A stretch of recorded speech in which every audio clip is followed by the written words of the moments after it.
I have spent a disturbingly high percentage of my life pulling trailers. I'm going to show you the #1 mistake I see people making with their trailers that can sometimes lead to disaster. Or if not disaster, at least it'll lead to one of my least favorite things in the whole wide world, and that is being broke down on the side of the road. Actually, there are two major mistakes people make with their trailers. One, they don't learn how to back them up. Two, they don't regularly maintain their wheel bearings. Or if they do it the wrong way. And I know because, is it still too soon to tell that story? I think it was over 20 years ago. Yeah, I think it's still too soon. But let's just say, when a wheel bearing locks up, when you're going down the freeway, it's not a fun time. Which may be the better case scenario, because if it happens on the other side, the way the spindle threads are oriented, there's a chance your whole wheel assembly might just fly off into incoming traffic. I'm going to show you how I maintain my trailer bearings and just how easy it is to avoid all those potential problems. First thing we need to do is lift the tire off the ground. Anytime I am working on axles, take a tire off, or have a jack under a trailer, I like to have it hitched to a vehicle, make sure the lock is on. That gives it something solid to hang on to. If a trailer decides to roll or shift when you have it on a jack, if it doesn't lead to disaster, it at least takes a lot of the fun out of the situation. If you're concerned someone might get in the vehicle and move it while you're working on it, you could hide the keys. But if you have someone around who would be likely to move the vehicle while it's attached to something you're working on, you might want to do some serious thinking about that. If I'm only going to be working on one axle, I usually just put the jack under that axle. Only lift up that axle, but since we're ultimately going to be doing both, I'll put it under the frame. That way we can lift both tires at the same time. In the beginning, I'll take some of the weight off the tires, but not all of the weight.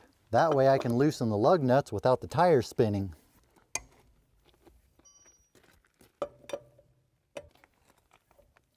Here's what happens if you take all the weight off. Putting a little bit of weight on them prevents that.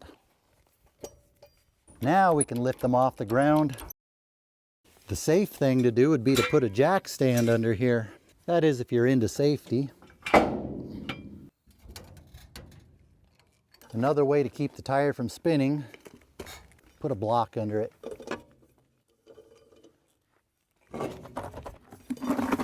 And if you're into safety, you could shove the tire under the axle, so if something happens and it falls, it lands on the tire instead of all the way to the ground. When it comes to bearings, one of the themes is going to be clean. The cleaner things are, the less chance there is for dust to fall into your bearings when you put it back together. This is the most important part to clean. Speaking of clean, this is a really dirty job. I'm going to go find a phone booth, change into my okay to destroy clothes. Remove the cap. I'm using a rubber mallet. I'm not hitting down on it, I'm hitting out this way. Being careful not to dent it, because dents are ugly. And they are easy to dent. This one already has a couple dents in it. I can already see we have a problem. This rubber cap is cracked. It has a hole in it. This keeps dust and water out of the whole thing. That alone is a good example why we should be maintaining our bearings. If I hadn't started doing this, I might not have noticed I have a hole in the seal. A lot of trailers don't have this rubber seal. The ones that do are the ones that have these Zerk fittings on the end, which we are not going to be using today because I think they are kind of dumb. What I don't like about this way of greasing your bearings is you're pumping new grease in here, just mixing it in with old grease. In order to flush out all the old grease, you have to put a massive amount of grease in here, and still you're mixing the old grease with the new grease. And it's just not that difficult to take them apart and do it the right way. Try to straighten out the cotter pin as much as I can to make it easier to get it out. This castle nut will probably come out without tools. You can do it with your hand. In a lot of cases, not always. Now we pull the whole drum off. I like to put a towel down so if the bearings fall out, they don't fall on the ground, which could damage the bearing. Sometimes it can get a little bit hung up on the brake shoes. Washer comes out first, then the outer bearing. Be careful not to get grease on any of these shiny brake surfaces or the brake shoes, because grease makes things slick. And brakes are supposed to be the opposite of slick. Let's see how easily this seal is going to want to come out.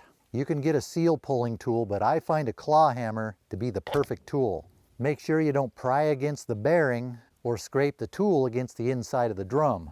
Feel free to do as much damage as you want to do to the seal, because we're going to replace it.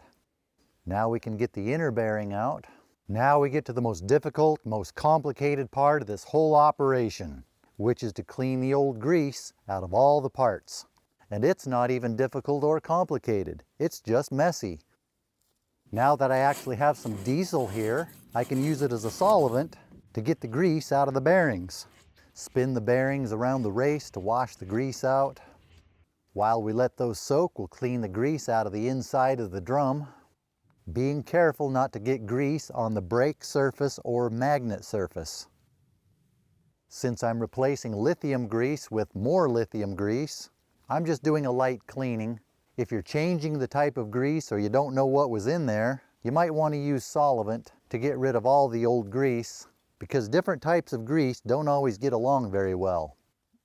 If we can see anything wrong with these races that the bearings roll on, things will get a little bit more complicated because we'll need to replace them. These ones are perfectly smooth, shiny, no discolorations or signs of wear, so we're going to reuse them.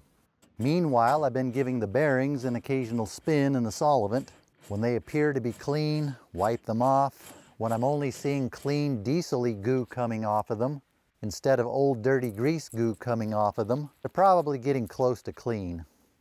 Now that they're clean, if we see anything wrong with the rollers or the cage, or if they show any signs of wear or discoloration, we're going to need to replace them.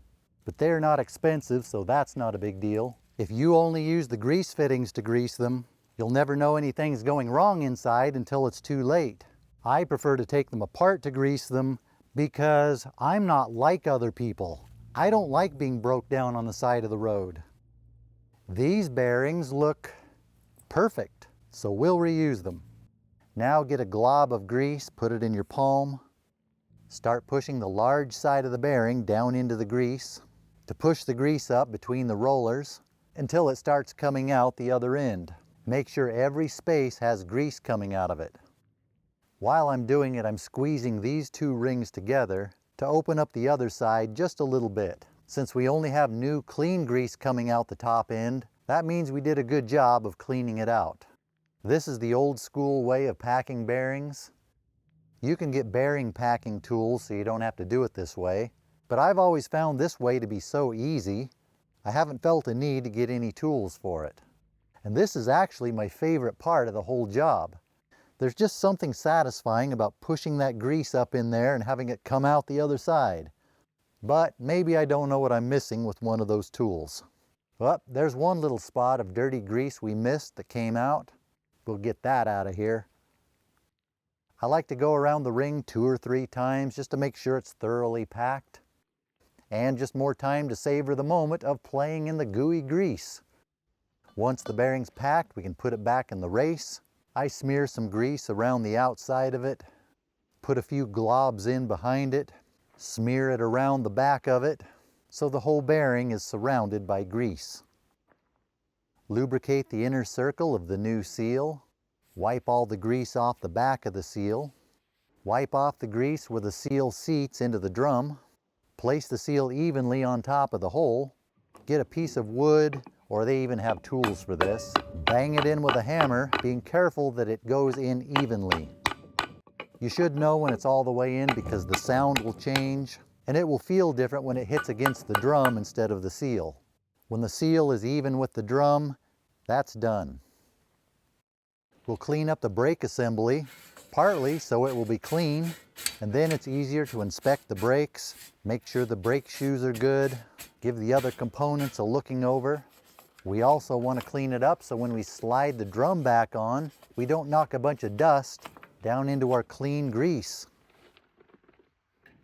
Now we can give the spindle a good cleaning, inspect it, make sure everything is smooth, shiny, no discoloration, no sign of wear or grooves where there shouldn't be grooves, especially where the races and the seal go, especially on the underside. Give the whole spindle a light coat of grease and a very light coat of grease on the spot where the seal will go. Slide the drum over the spindle, being careful to get all the things to slide into all the places they're supposed to go, instead of roughly banging things together into places they're not supposed to go. Then we get to go back to the best part and pack the outer bearing. Dab a good glob of grease in there to push the freshly packed outer bearing into. Put a little dab of grease on the outside. Put the washer in, the castle nut, thread it on finger tight. We'll tighten up the castle nut to around 50 foot-pounds. You can put a torque wrench and socket on here. I'm just going by feel. Click. Spin the wheel a few times, forward and back. I can already feel it loosening up a little bit as everything gets seated. Do it again just for good measure. Loosen the castle nut, snug it up with your fingers, but don't tighten it. Find the right notch where it lines up with the cotter pin hole, where it won't be tight and it won't be loose. It'll be just right. If it's not lining up there, back it off one notch. I would rather have it slightly loose than too tight. For those who enjoy being broke down on the side of the road, you may want to consider reusing the old cotter pin. But for those of us who don't, we prefer to use a new one. They're easy to get and they don't cost much. I like to bend one tab one way, one tab the other. That makes the tabs more difficult to spin out of place. Bend them back far enough so they'll be out of the way so the dust cap won't rub on them. I use the lip of the dust cap to pound it back on so I don't dent the end of the cap, because dents are ugly. You can easily buy new dust caps, but as long as the old ones go back in tight enough that they won't fall out, I reuse them. Put the rubber plug back in. This one is cracked, so it needs to be replaced. Since I don't have any more of these here, I'm just going to put this one back in for now. Next time I go into town, remind me to stop at the trailer place, get a bunch more of these because I need to replace these on all my trailers. That's one of the problems with these grease fitting style axles. They have those rubber plugs that don't last long. You have to replace them or you're going to get water and junk in your axle. Maybe I should just replace those caps with regular caps that don't have those, since I don't use the grease fittings. Which brings us to this point. I am not a mechanic, I'm not a professional bearing packer. I've just been maintaining my trailers for a long time. If you watch other videos, you might find real mechanics who will show you other ways of doing this, which I recommend you do. They might even show you better ways to do this. This was not meant to be a comprehensive how to pack your bearing video. This was meant to be more of a reminder or letting people know you need to pack your bearings and to show just how easy it can be. And you don't need any special tools. You can get special tools, but you don't need them. Some people will reuse that inner seal. I used to do that too, but I decided since they're only a few dollars each and they do eventually wear out, you might as well just replace it. It's an important item. It's what keeps all the water, dust, and junk out of your bearing assembly. You might as well replace it. You can look at changing the grease in your wheel bearings similar to changing the oil in your engine. When you drain out the old oil, you don't do it just to get rid of the old wore out oil. It's also to get rid of all the contaminants, the dirt and junk and goo that accumulates in the oil. Then you can put new clean oil in it. Similar with the grease in the bearings, which is recommended you do once a year or every 12,000 miles, which I know because I just looked it up. This video was partly inspired by something I saw just last week on the side of the freeway. Some people in this area might know what I'm talking about. A boat sitting on a boat trailer on the side of the freeway One side of the axle was on blocks. The whole wheel assembly was off. It made me wonder. I wonder if somebody forgot to maintain their trailer wheel bearings. I'm just glad it wasn't me, because I hate being broke down on the side of the road. I hate it a million, billion, gazillion. That much, which is part of the reason why I maintain my wheel bearings. There was also recently a fire in the area. Rumor on the block is it was caused by something going wrong with the truck tire. I don't know if it had anything to do with bearings, but it's just a reminder, when bad things happen, sometimes it can cause other bad things to happen. Sometimes bad things can happen when you don't maintain things. Of course, now I have to do the other three. How long does this take? I don't know. I've never timed myself. I imagine it's less than an hour each, maybe considerably less. Most of that time is spent on the cleanup. I might let them soak for over an hour, but I can go do something else or start on the next one. It was just over $10 for the seal, less than $5 in grease for the first wheel, less than $1 for the cotter pin. Money well spent, time well spent. If you don't want to do this yourself, you don't want to take the time, you don't want to get all greasy. Actually, I didn't get very greasy this time. Having gloves helps. You can take your trailer into a trailer shop, take it into a mechanic, have somebody come out and do it. There's nothing wrong with paying somebody to do it, as long as it gets done. And I'll leave you with this comforting thought. While you are rocketing yourself down the road at 75 miles an hour, just know there are a percentage of trailers out there that are doing the same that are not being maintained. But hopefully a few will watch this video and pack their bearings.